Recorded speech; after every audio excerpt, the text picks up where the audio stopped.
اور پھر آقا نے روتے روتے فرمایا کاش آج میری ماں زندہ ہوتی اور میں لوگوں کو نماز شب پڑھا رہا ہوتا اور اس میں سورہ فاتحہ کی تلاوت کر رہا ہوتا، پھر میری ماں کو میرے ساتھ کوئی کام یاد آ جاتا، میری ماں دروازے کی چلمن کو سرکا کے کہتی ابنی محمد، میرے بیٹے محمد میری بات سنو۔ فرمایا لوگوں میں اپنی نماز توڑ کے پہلے ماں کی بات کو سن لیتا۔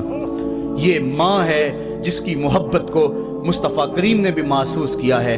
اونچی مسندوں پہ بیٹھنے کا وہ مزہ نہیں جو ماں کے قدموں میں بیٹھنے کا مزہ ہے۔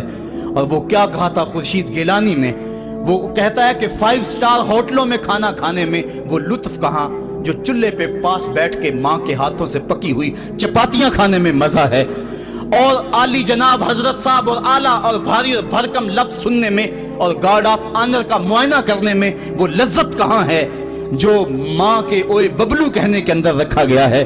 ماں جب بولتی ہے تو اس کے لہجے میں جبریل بولتا ہے، ماں جب مسکرا کے دیکھ لیتی ہے تو لگتا ہے جنت کی ساری کلیاں کھل اٹھی ہیں۔ ایک شخص نے سین حرم میں اپنی ماں کو اپنے کندھوں پہ سوار کرا کے طواف کروایا اور پھر حضور کی خدمت کے پاس میں حاضر ہوا، عرض کی حضور میں نے کہ اپنی ماں کا حق ادا کر دیا ہے، کہا تو اس کی ایک مسکراہٹ کا بدل نہیں دے سکا۔ ماں جب مسکراتی ہے تو اس کے لہجے میں اتنی مٹھاس ہوتی ہے، میں کہتا ہوں ساری دنیا کے شہد نچوڑ دیے جائیں اتنی محبت پیدا نہیں ہوتی جتنی محبت ماں کے لہجے میں ہے۔ جب وہ بیٹے کو اوے ببلو اوے مٹھو کہہ کے پکارتی ہے، اوے بیٹا کہہ کے پکارتی ہے، آواز دیتی ہے، تو ماں کے لہجے کے اندر وہ رس گل رہا ہوتا ہے کہ حوریں بھی آفرین آفرین کر رہی ہوتی ہیں۔ ماں کے بے ادب ہاتھ جوڑ کے ماں سے معافی مانگ لیں، باپ کے گستاخ ہاتھ جوڑ کے باپ سے معافی مانگ لے، یہ سرمایہ زندگی میں نہیں ملے گا۔ عموماً قدر نعمت زوال نعمت کے بعد ہوتی ہے۔ آؤ ماں باپ کی قدر کو پہچانیں اور اللہ کی رحمتوں کو لوٹیں۔ علامہ اقبال کی جب والدہ فوت ہوئی تو وہ پھوٹ پھوٹ کے روئے، جوان ہونے کے باوجود ان کی آنکھوں سے آنسو نہیں تھمتے تھے، اور پھر روتے روتے کہتے تھے وطن میں ہوگا اب کس کو میرا انتظار، کون میرا خط نہ آنے سے رہے گا بے قرار، آرزو لے کے تیری خاک کے تربت پہ آؤں گا، اب دعائے نیم شب میں کس کو میں یاد آؤں گا، کون پچھلے پہر اٹھ کے دعا کرے گا، ماں ہی دعا کرتی ہے۔ ماں کے جب ہاتھ اٹھ جاتے ہیں تو اجابت کے سارے دروازے کھل جاتے ہیں۔ ماں جب بولتی ہے اور دعا کے لیے ہاتھ اٹھا دیتی ہے، اللہ رحمت کے سارے دروازے کھول دیتا ہے اور قریب آ کے ماں کی فریاد کو سنتا ہے۔ ماں کی دعا جو اولاد کے حق میں ہے، مظلوم کی دعا اور مسافر کی دعا، حدیث میں آتا ہے یہ 3 دعائیں ایسی ہیں جو رد نہیں ہوتی۔ تو ماں کی دعائیں لیں، ان کی خدمت کریں اور والدین کی رضا چاہیں، اور اللہ کی ناراضگی والدین کی ناراضگی میں ہے۔ جس پہ والدین راضی ہو گئے سمجھ لو خدا اس پہ راضی ہو گیا، اور جس پہ والدین راضی نہیں ہیں چاہے وہ جتنے مرضی لمبے سجدے کرتا رہے، اس کا رب عرش کا رحمان اس پہ راضی نہیں ہو سکتا۔ اللہ کے حبیب صلی اللہ علیہ وسلم نے ارشاد فرمایا الا انبئکم باکبر الکبائر، لوگوں تمہیں بڑے بڑے گناہوں کی خبر نہ دے دوں؟ صحابہ نے عرض کی کیوں نہیں یا رسول اللہ، آپ ارشاد کریں۔ فرمایا الاشراک باللہ وعقوق الوالدین وجلسا وکان متقیا قال الا وقول الزور والشہادۃ الزور، حضور فرمایا ایک اللہ کے ساتھ کسی کو شریک ٹھہرانا، اور دوسرا کسی انسان کو قتل کرنا، تیسرا والدین کی نافرمانی کرنا۔ اور حضور اس موقع پہ ٹیک لگائے بیٹھے تھے، ٹیک چھوڑ کے آگے ہو گئے، وجلس وکان متقیا، آگے ہو گئے، اور حضور نے 3 مرتبہ اس بات کو کہا، اور پھر فرمایا اور جھوٹی گواہی دینا اور جھوٹی شہادت دینا۔ تو یہ وہ ہیں جو بڑے بڑے گناہ ہیں۔ میں نے ایک روایت میں پڑھا ہے حضور نے ارشاد فرمایا جنت کی خوشبو 1000 سال کی مسافت سے آنا شروع ہو جائے گی۔ جب لوگ جنت میں جائیں گے تو 1000 سال کی مسافت دور ہی ہوں گے کہ جنت کی خوشبو آنا شروع ہو جائے گی، لیکن 4 اشخاص ہیں جو جنت کی خوشبو نہیں پا سکیں گے۔ وہ کون کون سے ہیں؟ ایک قاطع الرحم، جو رشتہ داریاں توڑتا ہے، کبھی اس سے لڑائی، کبھی اس سے لڑائی، کبھی اس سے لڑائی، حالانکہ حکم ہے سل من قطعک وات من حرمک، جو تجھ سے تعلق توڑے تو اس سے تعلق جوڑ، جو تجھے محروم رکھے تو اس کی جھولیاں بھر دے۔ تو جو رشتہ داریوں کو توڑتا ہے، مقدس رشتوں کو پامال کرتا ہے، بلکہ والدین کے حوالے سے یہ بات بھی سن لیں، بعض اوقات والدہ اپنی بہن سے ناراض ہو جاتی ہے، باپ اپنے بھائیوں سے ناراض ہو جاتا ہے، تو اولاد کو کہتا ہے کہ نہ ملنا، اپنے جو ہے وہ چچا تائے سے نہ ملنا، ماں کہتی ہے اپنی خالہ سے نہ ملنا، تو اب کیا حکم ہے، ملے کہ نہ ملے؟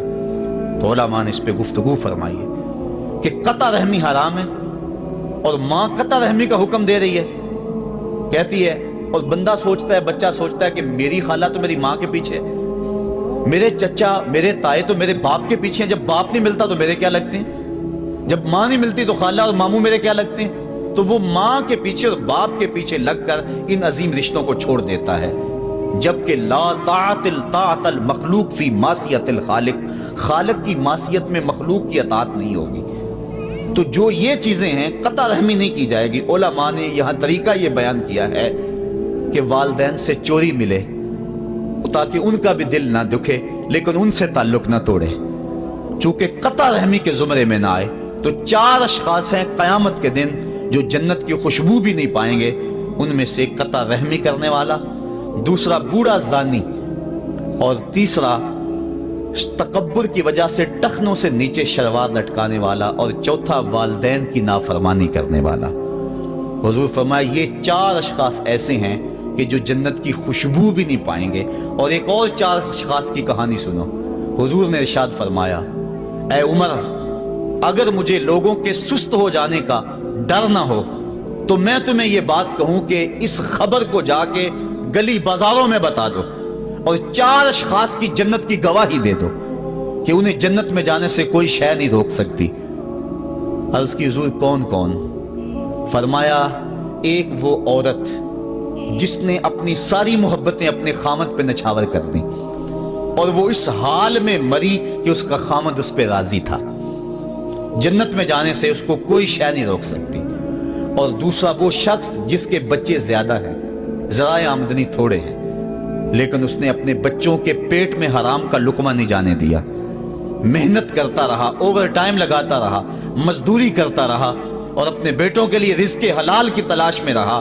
وہ بوڑھی کمر پہ بوریاں اٹھا اٹھا کے کام کرتا تھا اور اپنی کثیر اولاد کی پرورش کے لیے اس نے محنتیں بلی کی اور ان کو حرام کا لقمہ نہیں کھلایا۔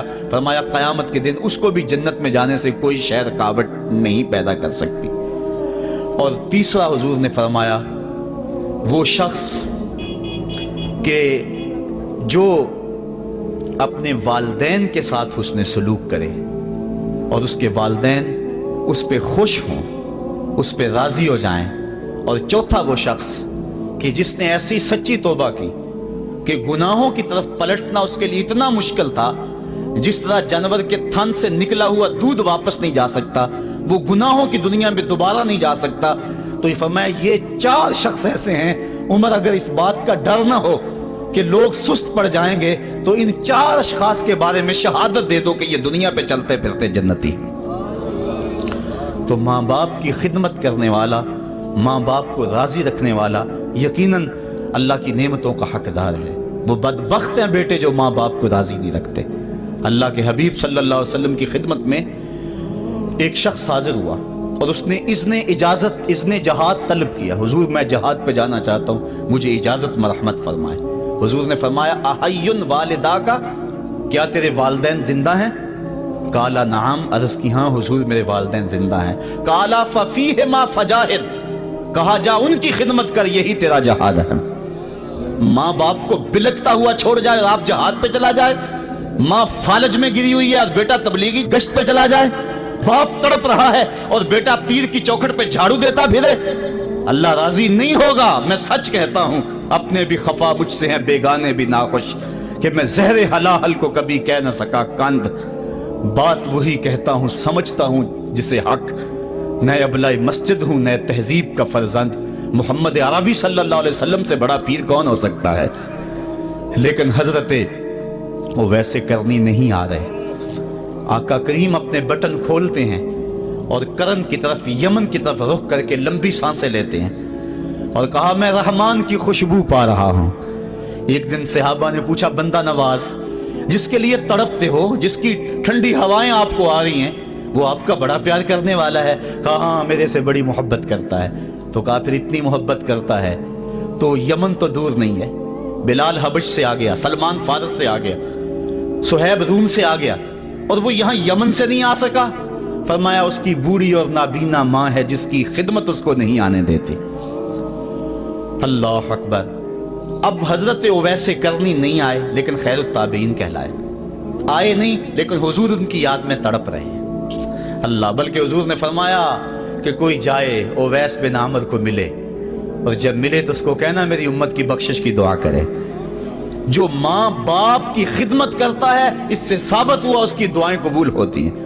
میں نے ایک روایت میں پڑھا ہے کہ جو آدمی روزانہ اپنے والدین کے لیے دعا کرے، والدین زندہ ہوں تب بھی، والدین فوت ہو گئے ہوں تب بھی، یہ عادت بنا لے، روزانہ ماں باپ کے لیے دعا کرے، ساری زندگی اس کے رزق میں بے برکتی نہیں آئے گی، اللہ اس کو رزق کی فراوانی عطا کر دے گا۔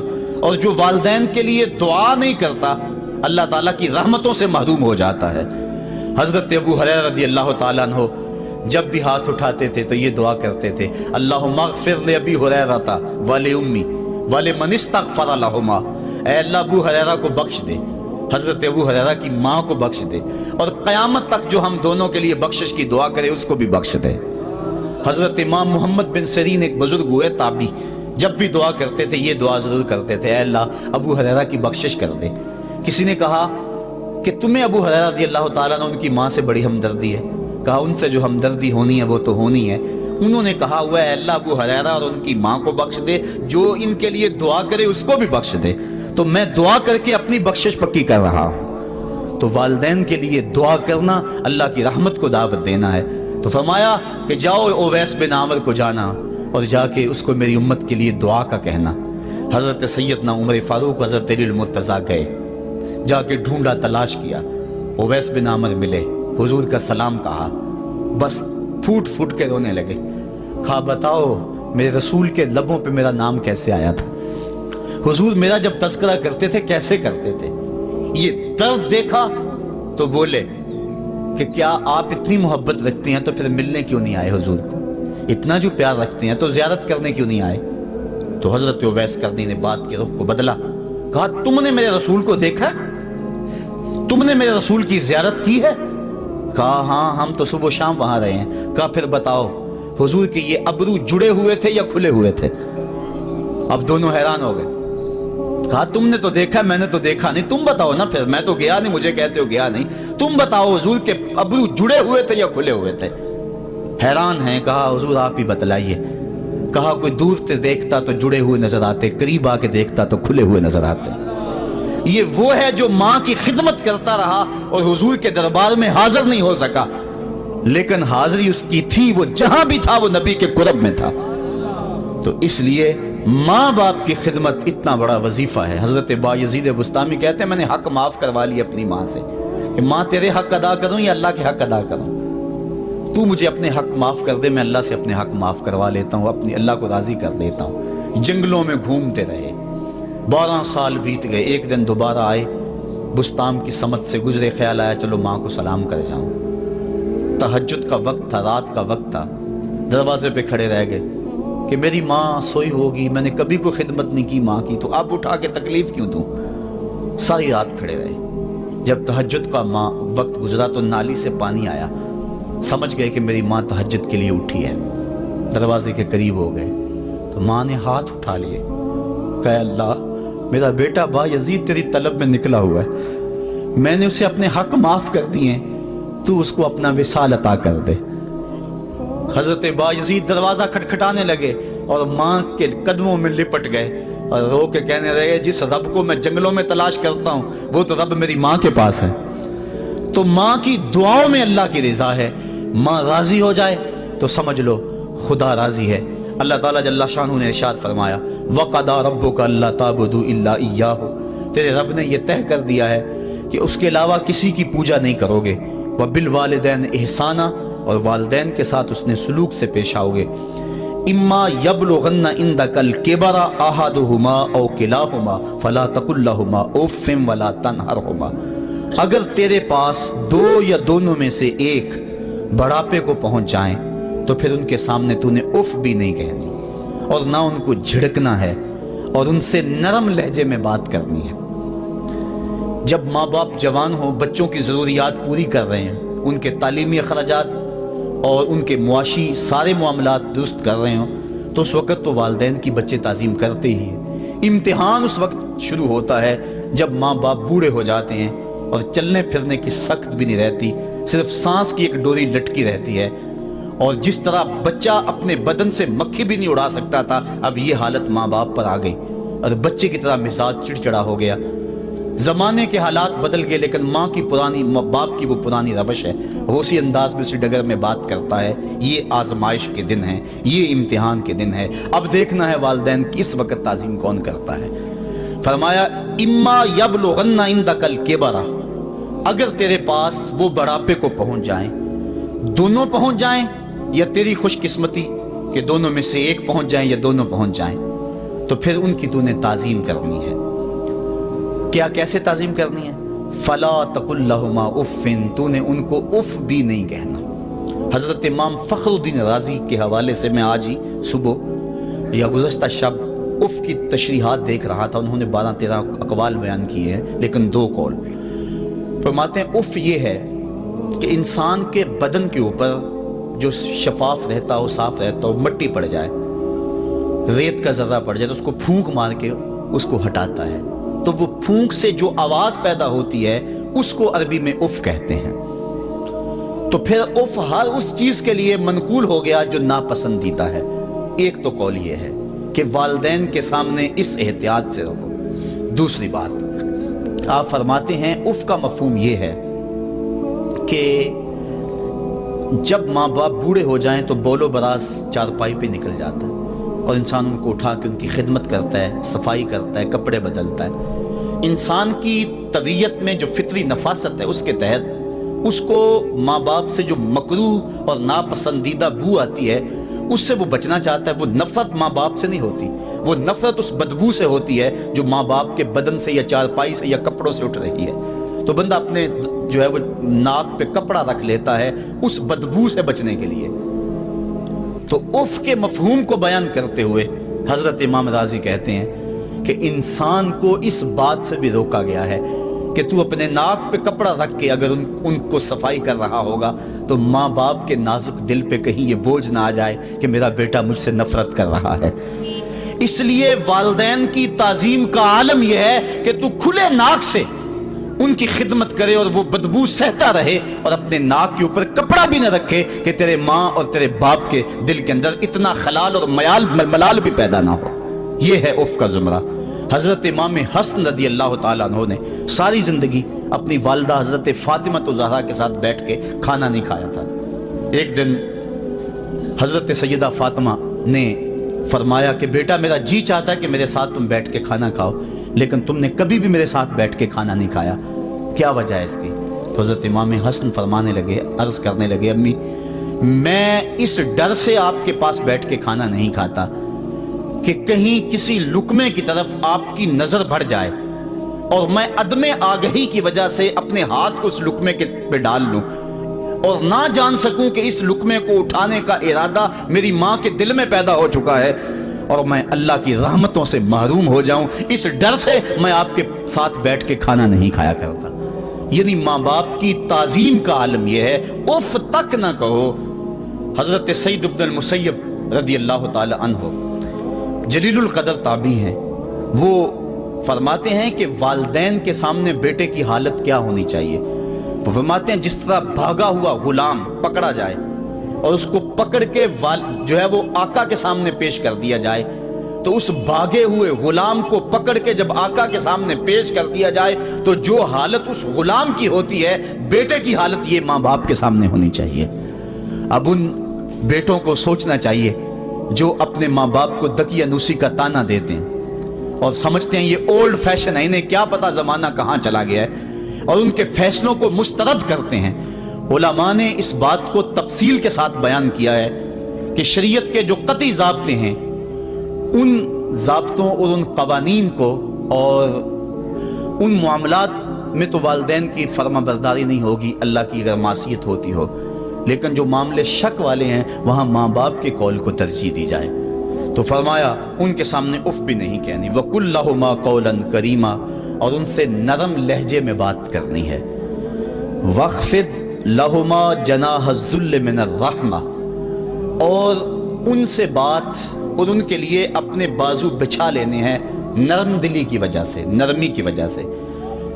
جب جانور زمین کی طرف رخ کرتا ہے، اوپر سے نیچے کی طرف آتا ہے تو اپنے پروں کو سکیڑ لیتا ہے، تو اس کے لیے یہ لفظ بولے جاتے ہیں وَخْفِضْ لَهُمَا جَنَاحَ۔ تو اللہ تعالیٰ فرمایا جس طرح وہ جانور عجز سے اپنے بازو سکیڑ لیتا ہے اور پھیلاتا نہیں ہے، والدین کے سامنے تیری اکڑ، تیرا عہدہ، تیرا منصب، تیری شانیں، تو بڑا اونچا ہے، لوگ تجھے سلوٹ کرتے ہیں، تیرے ہاتھ چومتے ہیں، تجھے سلام کرتے ہیں، اونچی کرسیوں پہ تو بیٹھتا ہے، لیکن وہ سب وہاں چھوڑ دے اور ماں کے قدموں میں عاجز بن کے بیٹھ جا، باپ کے قدموں میں عاجز بن کے بیٹھ جا، وہاں اپنی اس کسی چیز کا لحاظ رکھ۔ پرندہ اوپر کوڑے تو پر کھولے، لیکن جب نیچے آئے تو پروں کو سمیٹ لے، تیرا عہدہ، تیرا منصب باہر رہے، جب ماں باپ کے پاس آئے اس وقت تو مؤدب غلام کی صورت میں اپنے والدین کے سامنے کھڑا۔ وَقُلْ رَبِّ ارْحَمْهُمَا كَمَا رَبَّيَانِ صَغِيرًا۔ اور اگلا حق یہ بیان فرمایا کہ اللہ کی بارگاہ میں عرض کر رہا ہے اللہ میری ماں پر بھی اور میرے باپ پر بھی رحم فرما دے، جس طرح میں چھوٹا تھا اور میرے اوپر انہوں نے رحم فرمایا۔ انسان ماں باپ کے حق دے نہیں سکتا، حضور نے ارشاد فرمایا کہ انسان ماں باپ کے حق نہیں ادا کر سکتا الا یہ کہ ان کو غلام پائے اور خرید کر آزاد کر دے، اس کے علاوہ کوئی صورت ایسی نہیں ہے۔ ایک شخص نے حضور کی خدمت میں حاضر ہو کے عرض کیا حضور میں اپنے والدین کی بڑی خدمت کی ہے، اس کو امام حقی نے لکھا ہے، اور جن مراحل سے میں گزرتا رہا ہوں ان مراحل سے میرے ماں باپ گزرے ہیں اور میں نے ان کی خود خدمت کی ہے۔ آج بیٹے بیویوں پہ کام چھوڑ دیتے ہیں کہ بیوی خدمت کرے گی۔ احسان دانش کہتا ہے کہ میں نے اپنی بیوی کو ہاتھ نہیں لگانے دیا، میں نے کہا میرے ماں باپ ہے، یہ خدمت اور کوئی حاصل کیوں کرے، یہ تو میں حاصل کروں گا۔ تو ساری خدمت میں نے خود کی، جس طرح انہوں نے نوالے توڑ توڑ کے میرے منہ میں ڈالے میں نے بھی حضور ایسے کیا، جس طرح میرے لیے میری ماں رات جاگتی رہی میں بھی اپنی ماں کے لیے جاگتا رہا۔ جن مراحل سے میرے لیے وہ گزرے تھے اتفاقاً میرے حالات، میرے ماں باپ کے حالات ایسے پیدا ہو گئے کہ میں نے اسی طرح اپنے ماں باپ کی پرورش کی ہے اور میں اپنے ماں باپ کی جو ہے وہ میں نے خدمت کی ہے، تو کیا میں نے اپنی ماں کا، اپنے باپ کا حق ادا کر دیا ہے؟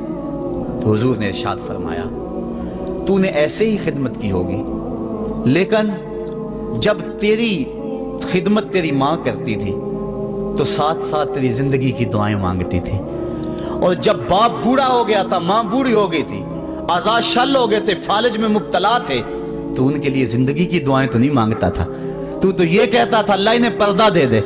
تیری ماں نے تو کبھی تیرے لیے پردہ نہیں مانگا تھا، بیٹا لولا ہو، بیٹا لنگڑا ہو، ماں کبھی نہیں کہتی بیٹے کو ڈاکٹر جواب دے دیں، ماں کبھی نہیں کہتی کہ میرے بیٹے کو اللہ پردہ دے دے، ماں یہی کہتی ہے مالک مجھے لے لے، میرے بیٹے کو زندگی دے دے، میں سب کچھ بیچ دیتی ہوں، اپنا زیور بیچ دیتی ہوں، میرے بیٹے کی صحت بچ جائے، میرے بیٹے کی زندگی بچ جائے۔ ماں کی موجودگی میں کوئی کہہ بھی نہیں سکتا، باپ کے لیے تو کہہ دے، ماں کے لیے تو کہہ دے بڑی تکلیف ہے تیرے باپ کو، بڑی تکلیف ہے تیری ماں کو، اللہ کرے اب پردہ ہی عطا کر دے۔ خود نہیں کہتا تو کسی سے یہ سن سکتا ہے بندہ، لیکن ماں سن سکتی ہے کوئی کہے اللہ تیرے بیٹے کو پردہ دے دے؟ تو فرمایا جب وہ تیری خدمت کرتے تھے تو وہ تیری زندگی کی دعائیں مانگتے تھے، اور جب تو خدمت کرتا تھا تیرے دل میں ان کے پردے کی آرزو تھی۔ فرمایا تو جتنی مرضی خدمت کی ہے، ماں کی خدمت کا بدل کیسے ہو سکتا ہے؟ تو ماں باپ کی خدمت انسان کر ہی نہیں سکتا تو پھر کیا کرے؟ عرض کرے اللہ میں تو خدمت نہیں کر سکتا، تو ان کے اوپر رحم فرما دے۔